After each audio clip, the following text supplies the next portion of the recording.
Thank you. I want to continue on my topic about barriers and risks in investing in Asian countries, business angel investment. First of all, I want to say a couple of words about business angels in China. 2009, I as one of the founders, original founders of World Business Angels Association, we launched this association in Dubai in April 2009. At the same conference, I met this minister from Chinese Minister of Science and Technology. They're the ones in the government to push this angel association, like here in Kazakhstan. But the guy who is in charge then told me, said, well, you know, I don't know how to tell the government because we're setting up a business angel center for China, but the central government did not approve the name because business angel sounds like religious. So they said, no, you cannot have this name. Instead, they call this center China National Center for Innovation and Entrepreneurship. And he said, I would like to collaborate with you so that we can call the private and public partnership as business angels. I said, okay. But unfortunately, the guy was moved away from the post so that the collaboration is still in a talking stage. But I want to say this, 2009, the concept of business angels is still very, very new then in China. But 2009, in December, we invited business angel groups from overseas in China to give a conference. And 2010 was a little bit quiet, but last year it's just like booming everywhere. You can see newspapers, stories, TVs, a lot of activities about business angels. And I'm glad about it, but I'm also a little bit concerned of several things. Let me talk about a little bit of Chinese characteristics, and so that it's closely related to the topic I want to express about barriers and risks.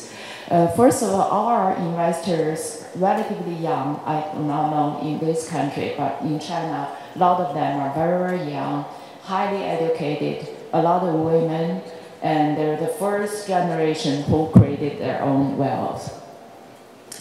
I like to emphasize the concept of Ms. De Carol from Iban, that angels two wings, right? In China, I'm afraid of one wing is very, very strong, the other wing is relatively weak. And you know the strong side of the wing is the money term. A lot of people make a lot of money, but in terms of business angel, how to do that, how to give your own experiences or expertise, monitoring the growth of the young company, that's relatively weak. I would say to some degree, very, very weak. And if you look at statistics from China Merchant Bank last year, they estimate that privately Chinese individuals' investable assets reached about 62 trillion RMB. It's close to $1 trillion US, a lot of money, privately held. So they can invest in any other ways. On the other hand, in China's real estate market is very weak. You know, people would say, some people would accept probably there might be a hard landing. But on the other hand, stock market is relatively weak too. So there is a big room for business angel activities. If you look at a high net worth population, where we define as 10 million RMB, it's a little bit more than $1 million US. And we define as high net worth, very high and ultra high. You can see the number of people really amazing, very high. And also, if you look at the women to men, some categories is half and half. Educational level is pretty high as well. 80% above have college degrees and above. Given that, we also know that from the other statistics saying that average age is 39 years old. I mean, those people who are really rich, very, very young. And, but given that a lot of people are currently very, very interested in getting into business angels activities, but the biggest task for us, especially for me, I'm basically an educator, I've been teaching venture capital business angel activities in the last 20 years or so in China. I can see this big barrier of how you conceptualize the concept of business angel. It's not only you play money, but also how to invest your own expertise and your experience into the young companies. This part I just want to skip out.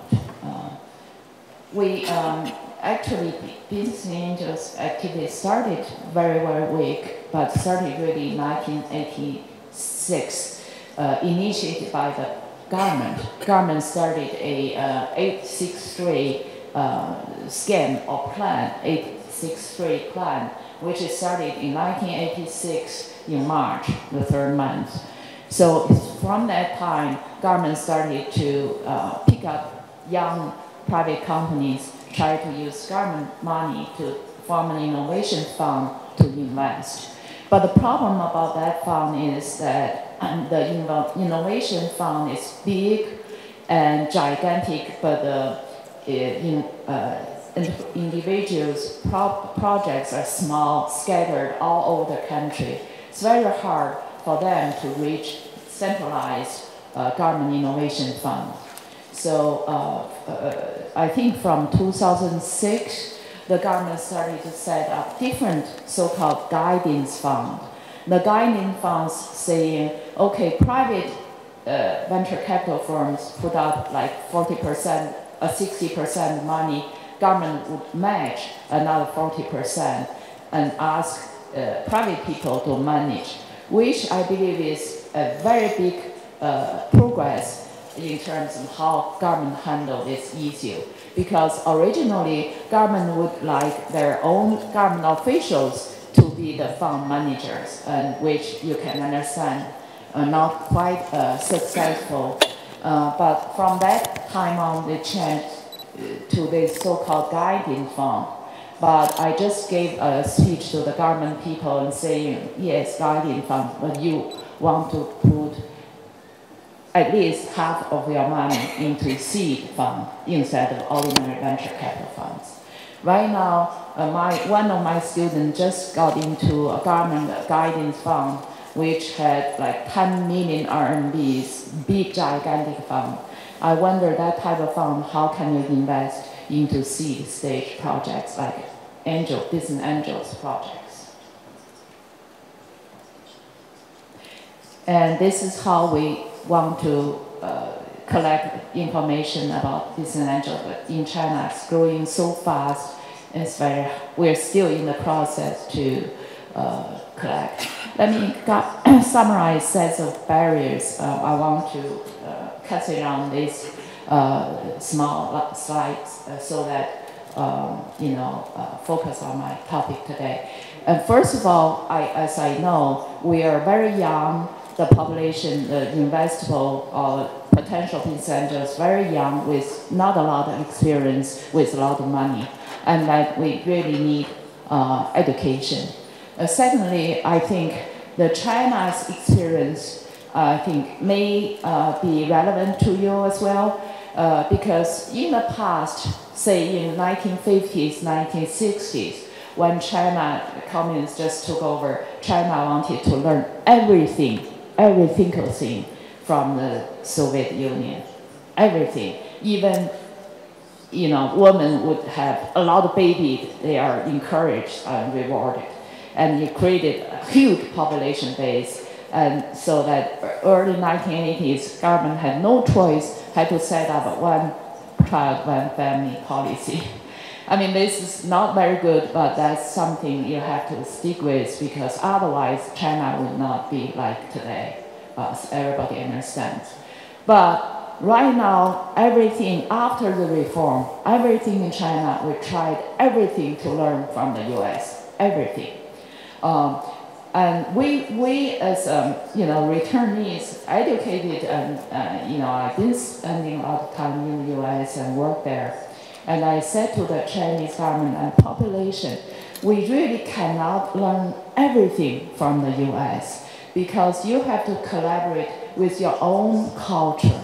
And they are different. They're different from the US, because when you invest not only money, you need the entire infrastructure, like the accountant, if you have legal systems, if you have education systems, accountant, and consultancy, a lot of things had to set up there in order to have this very healthy business angels activity, but we don't. So when you collaborate, the concept of business angel, of course, I have to admit that US have done great job. But we still, when you learn from them, you have to always remember there is something of your own very special characteristics you have to combine with. Otherwise, learning is just separate and you can never get there. And that's, the Chinese experience. One of the things that we believe is China has a strong government and relative to the US society. I'm not quite familiar with this country, but in China, because the government is strong, not only in political sense, but government has a huge economic resources. And that's different. Also, culturally, China adore big, not really adore small. If I say, I invest two very small business, I only invest like 50,000 RMB, people say, oh, that's not investment. They would adore or broadcast or newspaper would say the gigantic success, not the small success. The other thing that Chinese culture, I believe, are not very good in the sense they would not accept failure. Like, you just said 75% fail. And if you say that, I have two investment fail. And then if you say that, they would say, oh, this is not a good businessman, he failed or she failed. So all this, I believe, it need education and how to combine the Western and advanced economist experiences into our own culture. And that's what I want to present today. Thank you. Thank you so much. I have two questions for you. One of them is, if you were to give your single most important advice to a government, any government, the Kazakh government, what would that be? And two, if you were to start over in 2009, the China experience, what would you have done differently? Well, the advice to the government, you say? I would say that if you wanted to start business angel activity, you have to combine with the private sector. You can't do that alone. If you do that alone, I don't think it would be a very good success. If I would start from 2009, at that time we had a very good link with the government. I think one of the things I'd say, the other side of the story is government should collaborate with the private sector. On the other sense, we are private sector. We have to depend on government. We have to collaborate with government. Okay. So much. Thank you. Thank you.